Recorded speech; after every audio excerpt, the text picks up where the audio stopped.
So over the past several weeks, I've been talking about the hindrances, the classical hindrances in mindfulness practice.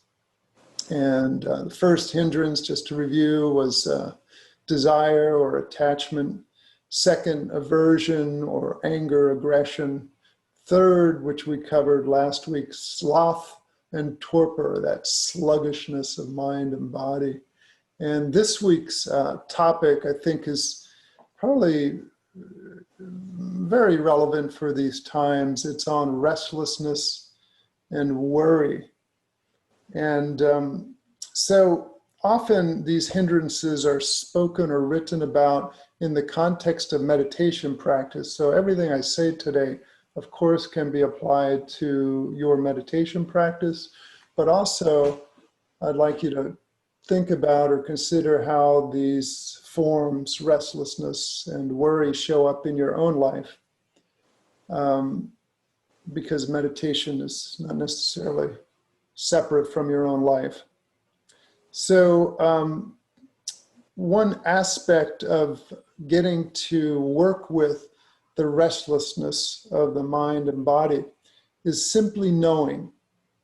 And knowing that you're restless or that your mind is worried is a form of mindfulness. You know, one very pithy way of thinking about mindfulness is that mindfulness has a knowing component. You know what you're experiencing. And it also has an attitudinal component, primarily acceptance. So knowing what you're experiencing is really important. And not identifying with what you're experiencing. You know, the more we create stories and personalize it and judge ourselves with regard to restlessness or worry, the more it can become amplified. And so one simple method is simply to name your experience. Something like restlessness is here, worry is here, as opposed to I'm so worried, I'm so restless today. You know, what's wrong with me? Judgment, creating a story, and identification. Yeah. I came across this wonderful quote from the great Zen master, late great Zen master, Shunryu Suzuki, who wrote or whose work is captured in the book Zen Mind, Beginner's Mind. And he said something like this: it's okay to have your thoughts come in the front door. Just don't serve them tea, you know? So, you know, thoughts are going to come and go from your front door to your back door of your mind. You don't have to serve them tea. You really don't. You know, another frame is understanding that your thoughts are really not your friend. And they're really not your enemy either. And they're not necessarily conveying the truth. But your relationship to your thoughts can certainly shape your experience of them. So in knowing the causes of restlessness and worry, sometimes there's an imbalance of energy versus concentration. With restlessness, of course, and even worry, there's more energy, you know, fire in the mind or fire in the body. And one way to work with that is to amplify our concentration, to be more resolute in what we're paying attention to be more one-pointed. And I know that's often easier said than done, and that's why, of course, we practice. Overthinking and overanalysis, of course, is another reason why we worry a bit. And when we notice that, hopefully, we can drop the thought. We can drop the thought. And I often like to say when I'm facilitating meditation, you know, if distractions arise 1,000 times, then your task is to let go of the distractions for 1,000 times, or at least let them be, without judging yourself, without overindulging, without amplifying.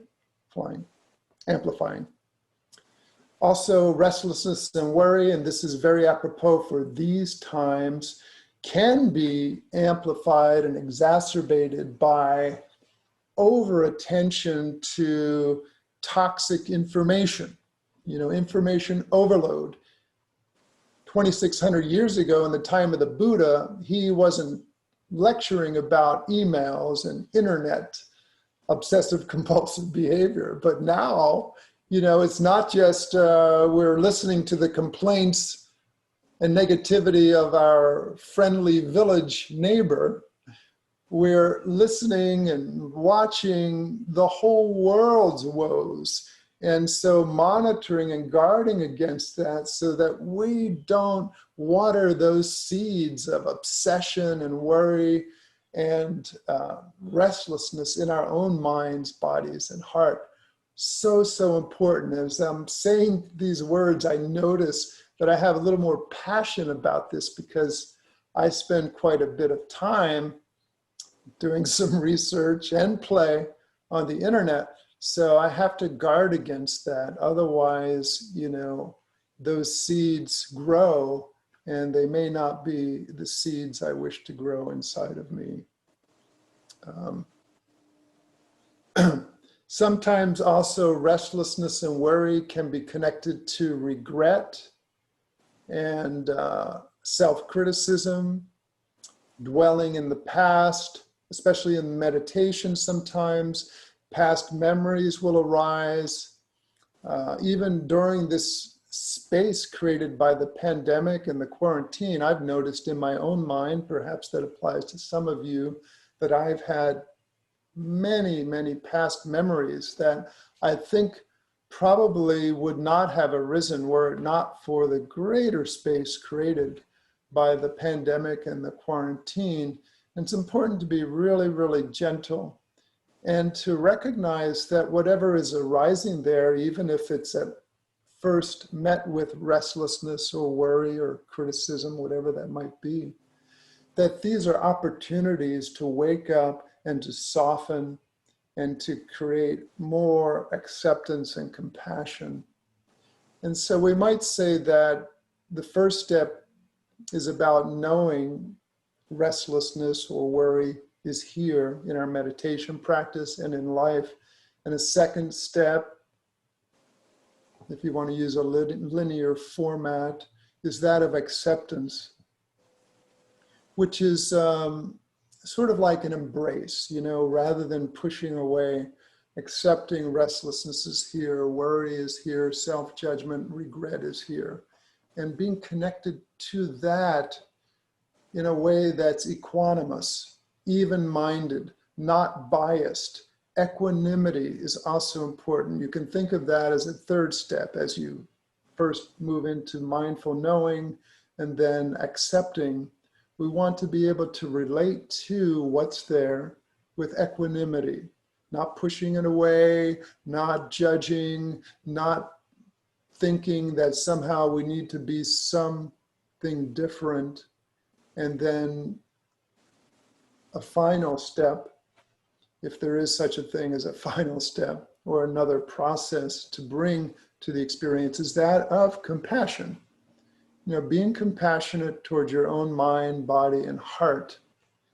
And I find humor to be really helpful, but that's just my own wiring and conditioning, and I think that humor can be an act of compassion when it doesn't deny your experience and doesn't add to your suffering and stress. So humor is not, of course, about putting yourself or anyone else down, but more about reframing your experience. So I often use the term ridiculousness to remind me when my mind is in that mode of ridiculousness in terms of stories, judgments, identification.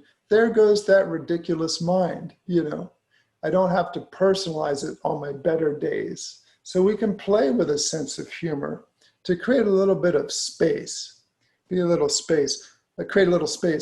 Another way to work with restlessness and worry, particularly in meditation, is to shift to a physical point of reference, especially if you have a worried mind. so that you move from the thinking mind or thought stream, step outside of the thought stream into, can I feel the sensations of my breath? And what are they like? Or can I sense into the contact points of my body in relationship to my chair or cushion?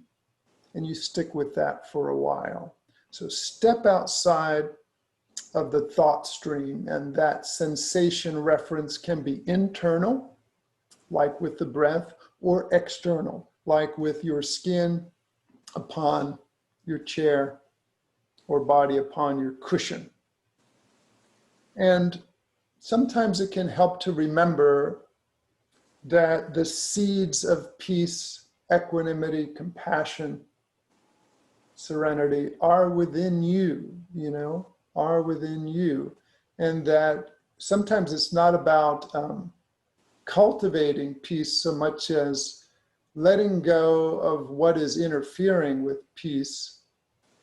And for me, and I think probably most people, it would be about stepping again outside of that thought stream into an experience of embodied acceptance, compassion.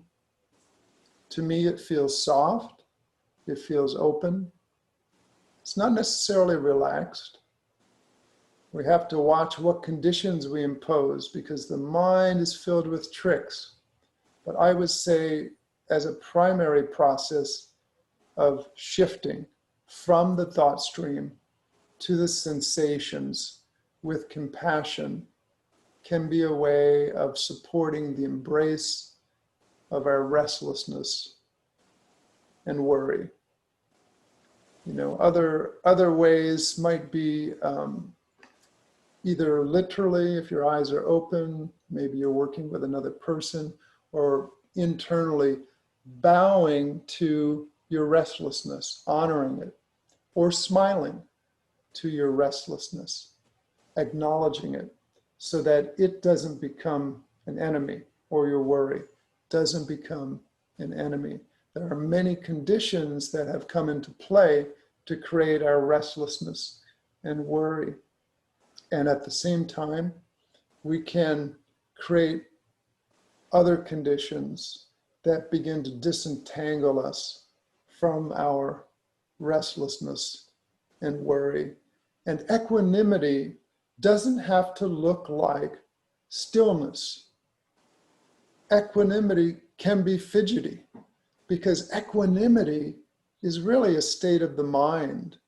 So in working with restlessness, in working with worry, please don't hold on to another condition that takes you away from peace, which is, I have to be a certain way in order to be at peace. That's another destructive thought form. So you can be at peace with your restlessness and your worry if you're willing to form a peaceful relationship with your experience. There's a wonderful saying, I can't recall, but many wisdom teachers have used this saying. Can't recall who the origin of the quote is. It has to do with, there is no way to peace.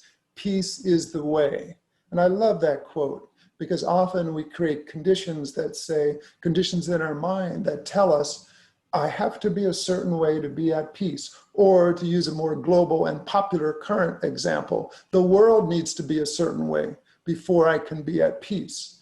That is, in my opinion, a destructive thought form that takes us away from our peace, from our serenity. We have to be peace in order to be at peace.